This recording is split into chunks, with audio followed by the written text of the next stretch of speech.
Okay, my name is Santarpia McNeil, and I'm a senior specialist for career and transfer services. We also have Tommy. You want to introduce yourself? Yes, my name is Tommy French, and I'm a senior specialist, normally housed in the Henderson campus. Yes, and I'm still working virtually, but my campus is the North Las Vegas, and I look forward at some point to meeting some of you. We'll get started.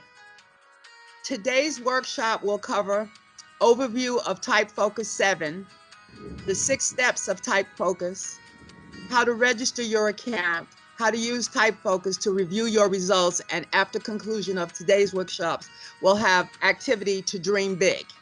What is TypeFocus 7? A leading developer of online personality type and career assessment resource since 1997. An interactive assessment of your personality, interests, skills, values, and success factors.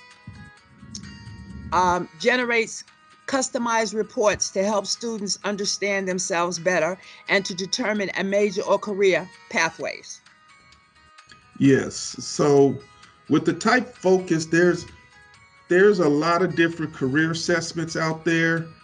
There's the Myers-Briggs, there's CAPS, COPES, and COPS. There's a lot of different assessments out there. There's even one on the ONET. But TypeFocus has been the leading career assessment. We even have one that is sponsored through CSN called M3.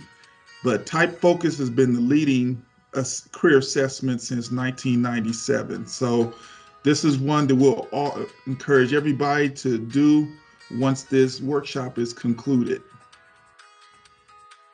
And all of us here at the department have taken it, and we find that it is really pretty much on point for our careers. So we've taken it several times, and we really enjoy it. It really is on point in terms of our interest and our goals. So we highly recommend that you take it. TypeFocus can help you answer questions about yourself through a step-by-step plan. Self-assessment, occupational exploration, creating a career roadmap, career readiness plan, helps you get the job you want and find success on the job. So the self-assessment is basically taking a look at yourself and assessing yourself to see what you really would like to do as far as your major that you're going to pursue, and also what types of careers you're planning to pursue also. The occupational exploration is when you start to, once you've decided what type of career you're going to pursue or what type of major you're going to pursue, the occupational exploration is basically when you'll start to do the research for those different occupations. And so at the end, I'll be able to show a screen where you can get that information and you can do some research on your own for occupations. If you're truly not sure what career or major you're planning to major in, we can help you with that.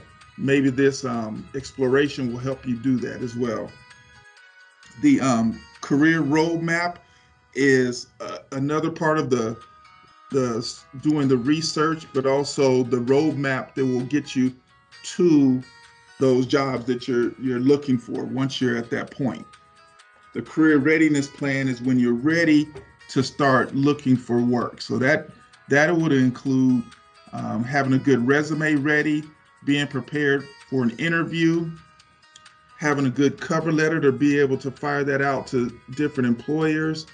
And then once you're doing all that and you've done a good job and you've been hired, you got the job that you want, and then you'll find success in that job. So the way the career TypeFocus goes, it's going to generate some occupations that you can do your research on, and then you'll limit it down to ones that you're really interested in.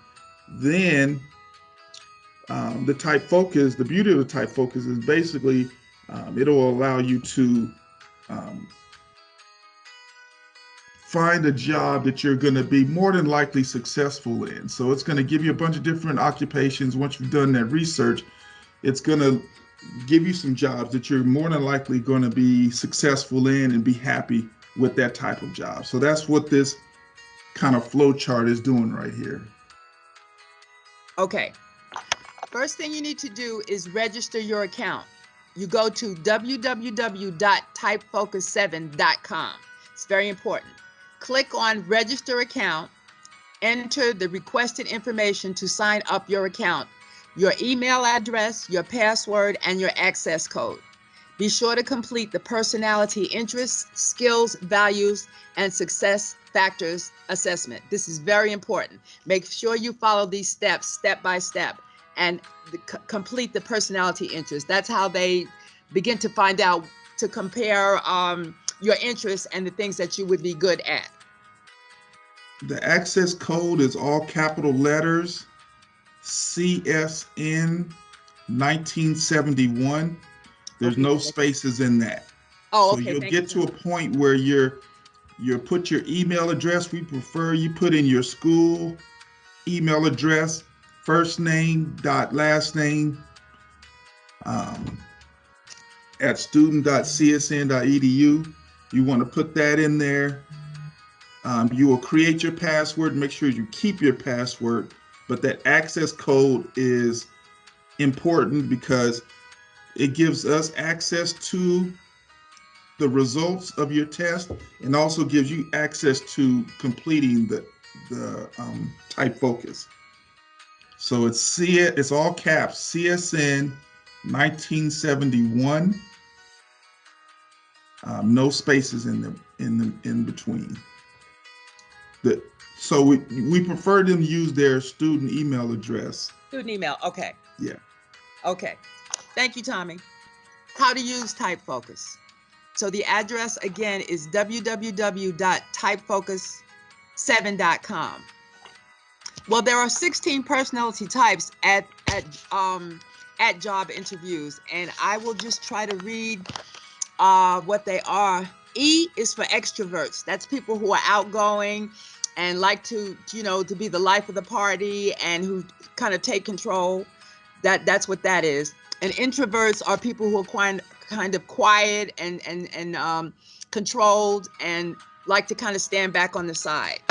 And thinkers are people who constantly are thinking about how to do things, how to change things, and how to be in charge. So with the sensors, they're more with the facts and the details, and they kind of go off common sense. Okay. Versus the intuitives are more on their intuition and the possibilities. So that's what they do. The judgers are more like organized and prepared, and they like to stick to the plan. The plan. Okay. Or the Okay. judgers. The perceivers are the ones that kind of like to keep their options open and act spontaneously and flexible. So those are the perceivers. They don't necessarily need a plan like the judgers. And so you would get a four combination of these as far as the personality type. So you're either going to be an E or an I, you're either going to be an S or an N, you're going to be a thinker or a feeler, you're going to be a judger or a perceiver. And so you would get a combination of the four types. Mm-hmm. And with the combination of those four types, there's 16 personality types that come from that. I know this must be a stressful thing for you having to hire someone new. Yes. So just let me know what I can do for you to make this as smooth as possible. Your job posting was a little bit unclear, so I went ahead, I rewrote it, made it a little more streamlined. So statistically, this should bring in much more highly qualified candidates. What's the time you've had a disagreement at work? I find that disagreements are generally improper, and as long as everyone feels good and is happy and is getting along, management can do as they see fit. What are you? Oh, sorry, I was just sketching your portrait. You can keep that. Also, I was wondering, do you have a kombucha bar for employees? Can you handle a fast-paced working environment? The speed at which you're asking me these questions makes me question how fast-paced it truly is. Where do you see yourself in 5 years? CEO of a company that will buy your company and increase profits 100-fold. What's this? It's a poem I wrote about how I feel about this job interview. It's called Locking My Own Cage from the Inside. Okay. It's actually pretty good. I see there's a gap in your employment. Why was that? Yeah, gap in my resume, just like the gap in your teeth. Am I right? I'm just playing around. Just kidding. The gaps in my resume. I'm sorry. I am just mesmerized by your teeth right now. What would you say are your strengths? Is my resume not detailed enough? Do I need to spell it out for you? Here, give me that. Yeah. Let me just read it to you, since apparently it's not clear enough. Okay, you're hired. We're interviewing you. Oh, sorry, what was this job for again? A payroll accountant? What the f was I thinking? Why should we hire you? That's kind of a dumb question. If we give you the job, how much money will you make us? Well, that depends on what you mean by money. It isn't obvious to me that we're talking about the same thing. What are your weaknesses? None. Tell me a little about yourself. Just tell me who you want me to be and I'll be that. Do you have any questions for us? Hey, forget the questions. I brought brownies. Let's just dig in. Okay, well, that obviously was an example of what not to do for an interview. I mean, that showed everything you do not do at all. Tommy? Yeah. Well, what it was attempting to do is show you the different personalities. All 16 personalities were in those questions there and answers. So yeah, a lot of that was what not to say in the interview, but it was attempting to show all the different personalities in there. Okay, thank you. Dream big. Question: what type of job/career would make you smile every day? And no limitations on your answers. Know your what. What type of job or careers can you envision yourself doing? Again, no limitations. Know your why. Why do you want to do this type of job or work? And will someone pay you for it? And don't be afraid, don't be vague and be afraid to dig deep with the why answer as to why you want to do this kind of work. Because remember, you're going to be doing it for a long time. You have to spend a lot of time there. So it should be something that you enjoy and you find satisfaction in doing. And then this is your information. Go ahead with this, Mr. Santarpia. Okay, stay connected. Connect with a member of the Career and Transfer Services team for more resources via email at cats@csn.edu. And we help with cover letters, resume assistance, free textbook loan assistance with transfer process, those who plan to go on to UNLV or a Reno or a four-year college. We help with that also. Our Twitter is @coyote_cats. Okay, because I couldn't read it. I'm sorry. Career and Transfer Services. Our LinkedIn account is CSN Career and Transfer Services. Our email account is CATS, which stands for Career and Transfer Services, cats@csn.edu. The YouTube is CSN Career and Transfer Services. The website is csn.edu/cats. And then there's our phone numbers there. Okay, can everybody see my screen? Yes. Okay, so this is one of the websites that you could use to do some of your research when you're starting to look at different occupations, or if you're truly not sure of what type of major you want to get into. This is a good website you can go to and get a lot of information from. So you can just kind of, in the search box, put in just a generic name of an occupation. So if you take the TypeFocus, it'll give you a lot of different occupations that you may or may not be good for you. You can put them into this search box. This is onetonline.org. You put the name into the search box and then you click on it, and it's going to give you a lot of good information. If you look, this is one just for registered nurses. It'll give you a lot of information about the different tasks that a nurse would have. So maintain accurate, detailed reports and records, stuff like that.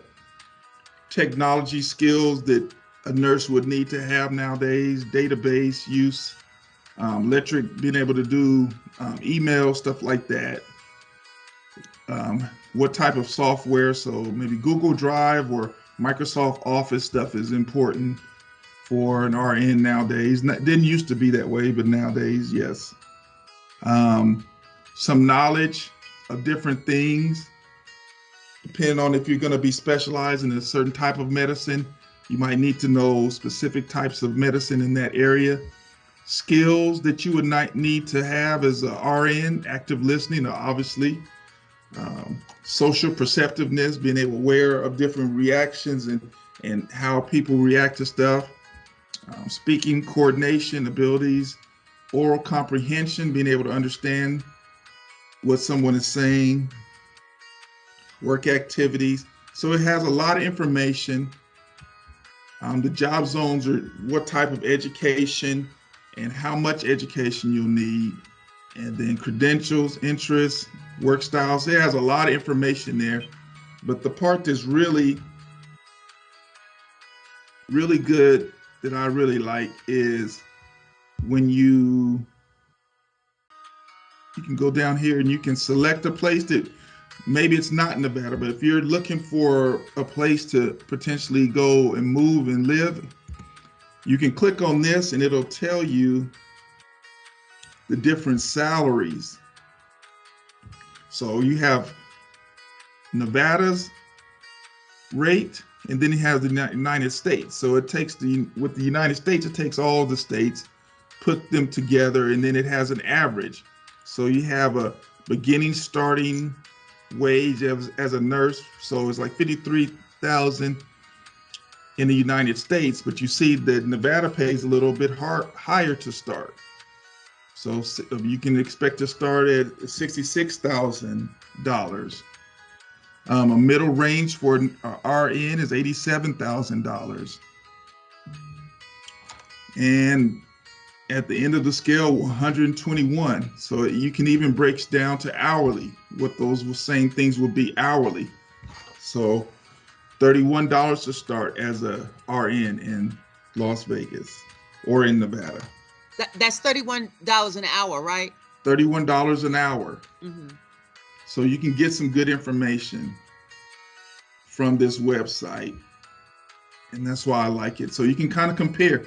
So obviously you want to be paid for what you do. So this is something that's important. All the other stuff that you'll be doing your research on will give you what a day in the life of a RN would kind of look like. They have another one. This website is called Career One Stop, and it has the same information that you would get from the other one. But the thing that I like about this one is that they have videos that kind of tell you and give you a good description of what that job would entail. Registered nurses, or RNs, are the largest healthcare occupation for good reason. They give patients medical care, educate them about their health issues, and offer emotional support. These medical professionals observe and record their patient's condition. They help perform diagnostic tests to make effective plans for patient care. Before patients head home from a treatment or procedure, RNs explain how to manage the illness or injury. A core part of medical teams, they consult with doctors and other healthcare professionals and may oversee the work of other nurses and assistants. Registered nurses work in hospitals, doctors' offices, home health care services, and nursing homes. Some work in correctional facilities or schools or serve in the military. Nurses may also have the opportunity to travel as they are needed across the U.S. and around the world. Risks such as back injuries from lifting patients or exposure to infectious diseases and chemicals are part of the job. They may work nights, weekends, and holidays and be on call in off hours. There are 3 paths to become an RN: a bachelor's degree in nursing, an associate's degree, or a diploma from an approved nursing program. They must also be licensed. Some nurses earn a master's or doctoral level degree and work in management, research, or academic settings. Combining competence with compassion, nursing is a career that improves and even saves many lives.